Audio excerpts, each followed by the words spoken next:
केन्दुझरगढ़ निखिल ओडिशा पात्रतंत्री समाज वार्षिक समाज समन्वय बैठक और बंधुमिलन उत्सव 2024 आयोजित होईछि। उक्त सम्मेलन में मुख्य अतिथि भाव मयूरभंज जिला बारिपदार पात्रतंत्री कल्याण समिति जिला सभापति श्रीजुक्त नरेंद्र कुमार पात्र जोग देथिले। सम्मानित अतिथि रूपे केन्दुझर जिला अवसरप्राप्त प्रशासनिक अधिकारी मागुणी चरण पात्र, मयूरभंज जिला बारिपदा पात्रतंत्री कल्याण समिति संपादक अरूप कुमार पात्र और केन्दुझर जिला जोड़ा ब्लॉक पात्रतंत्री कल्याण समिति सभापति करुणाकर पात्र प्रमुख जोग देथिले। मुख्य वक्ता भाव केन्दुझर जिला ओडिशा प्रशासनिक अधिकारी कुमारमणि तंती जोग देथिबा बेले केन्दुझर जिला एसीसीएल उपदेष्टा भरत चंद्र पात्र, मयूरभंज जिला करंजियार साहित्यिक गवेषक मित्रभानु पात्र, वरिष्ठ शिल्पी और गवेषक काशीनाथ पात्र प्रमुख जोग देथिले। केन्दुझर जिला निखिल ओडिशा पात्रतंत्री समाज साधारण संपादक शरचंद्र पात्र मंच परिचालना करथिले और एही अवसर में मुख्य अतिथि नरेंद्र कुमार पात्र मयूरभंज और केन्दुझर जिलार पात्रतंत्री समाज समस्त भाई भौणी मानक उद्देश्य एक वार्ता रखी कहिथिले उभय जिलार पूर्वज मानक द्वारा कृष्ण और सुदामा भली एही दुई जिले में भाव रही। तेणु उभय जिलार युवक युवती माने किभली आगामी दिन में मादक द्रव्य भली निशा ठारू दूरे रही शिक्षा को गुरुत्व दे सुस्थ समाज गठन करेंगे ताहा पुंखानुपुंख भाव में वर्णना करथिले।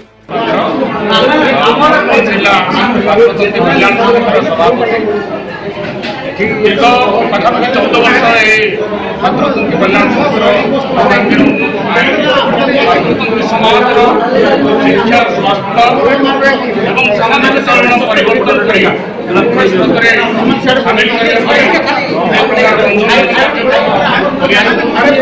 दीर्घ वर्ष कार्यक्रम भितर आज केन्दुझर जिला निखिल पात्रतंत्री कल्याण समिति आमको निमंत्रण कर भाईचारा सृष्टि करने परस्पर प्रति स्नेह श्रद्धा एवं एकाठी हो समाज को परिवर्तन कर निम्न समाज को अग्रसर करने मुख्य स्रोत सामिल करने एमाने आम मान सहित जोगाजोग कर आगे को जीवार प्रयास जारी करूँ। आसंता दिन में जो संघ समिति रही सहित आम संपूर्ण भाव में जड़ित अच्छु एवं आगामी दिन में सारा ओडिशा विभिन्न जिले में शिक्षार परिवर्तन पात्रतंत्री कल्याण समिति केमती शिक्षार परिवर्तन आने मुख्य क्षेत्र समाज को सामिल कर भाईचारा सृष्टि कर समस्त सहित ये दुख सुखर शांति प्रतिष्ठा करने बंधुमिलन कार्यक्रम जो आज केन्दुझर जिलार सभापति और जिला कर्मकर्ता धन्यवाद अर्पण कर धन्यवाद। नाना कृष्ण चंद्र पात्र मो घर हूँ मिडिगीटी पाटना ब्लॉक हाईस्कल पढ़ी बक्सीबाड़ी हाईस्कल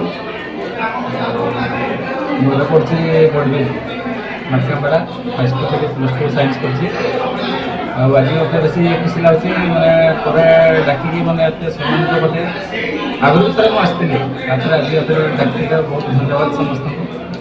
आज मत बहुत खुशी लगे। देखो आज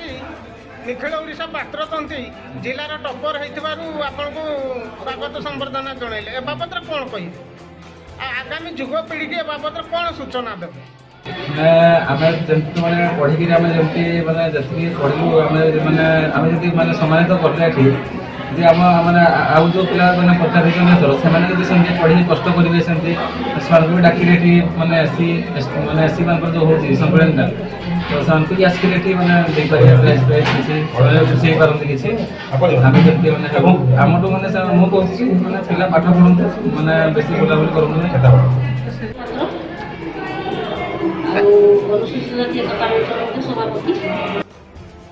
देखो आज निखिल ओडिशा पात्रतंत्री समाज केन्दुझर बंधु मिलन उत्सव पालन कर किसी संक्षेप यहाँ हूँ निखिल पात्रतंत्री कल्याण समिति वार्षिक उत्सव हुए कि विलंबित हो जाती तथा विलंबित है प्रचंड खरा हो तथा भी लोक मैंने बहुत 70-80 लोक प्रस्तुत थे यहाँ वार्षिक बंधुमिलन प्रत वर्ष हुए कि वर्ष फेब्रुआरी परिवर्ते एप्रिल को नहीं किसी असुविधा ना बंधुमिलन उत्सव में आम जातिर कल्याण और आम जातिर बाबा साहेब आम्बेडकर चिंताधारा एवं समस्त शिक्षा संस्कार और सचेतनता बाबद में अनेक किसी आलोचना है। ଆମର ମୟୂରଭଞ୍ଜରୁ ଆସିଥିଲେ ଆମ ପାତ୍ରତନ୍ତୀ କଲ୍ୟାଣ ସମିତିର ସଭାପତି ସମ୍ପାଦକ ଏବଂ ତାଙ୍କର ଅନ୍ୟ ସଦସ୍ୟବୃନ୍ଦ,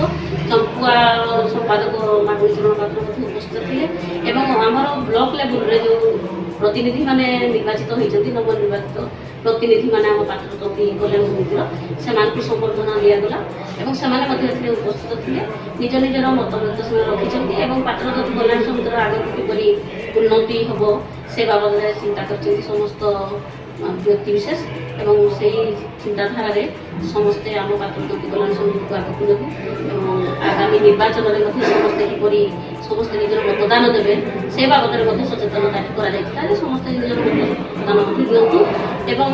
ଶିକ୍ଷିତ ହୁଅନ୍ତୁ ଏବଂ ସଂଘର୍ଷ କରନ୍ତୁ ଏବଂ ସଂଗଠିତ ହୁଅନ୍ତୁ। ବାବା ସାହେବଙ୍କର ଏହି 3ଟି ବାଣୀ ଉପରେ ମୁଖ୍ୟତଃ ଆଲୋଚନା ହେଲା ଏବଂ ଆମ ପାତ୍ରତନ୍ତୀ କଲ୍ୟାଣ ସମିତି ଆଗକୁ କିପରି ସମାଜରେ ନିଜର ଉନ୍ନତି ପ୍ରଦର୍ଶନ କରିବ ସେ ବାବଦରେ ଏଠି ଆଲୋଚନା ହେଲା। ଶିକ୍ଷିତ ହୋଇ ନିଜର ହକ୍ ସରକାରଙ୍କ ପାଖରେ ଦାବି କରିବେ ତାହା ବୁଝାଇଥିଲେ। ଘଟଗାଁରୁ ତ୍ରିଲୋଚନ ପାତ୍ରଙ୍କ ରିପୋର୍ଟ, ଚେତନା ମିଡିଆ।